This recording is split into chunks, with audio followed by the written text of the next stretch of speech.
Is a cob from the deep corn. I didn't expect that there would be very much. I didn't expect that it would be able to do very well.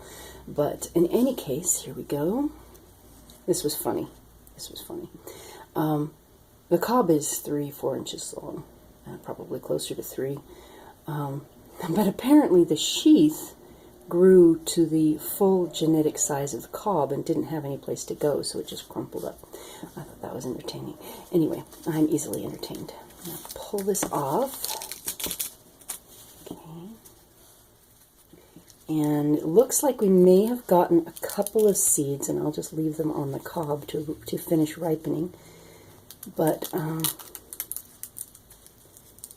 got good silk in there.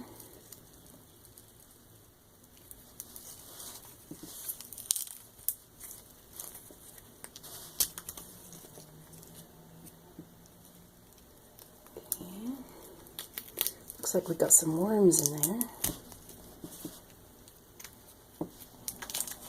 Or some worms got in there, which is not the same thing.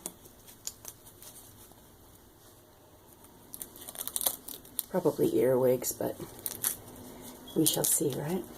Okay. Alright, so it looks like we got a handful, 3, 4, maybe 5 kernels that will actually ripen. So I will set this aside and let those finish ripening, and we will see what we get.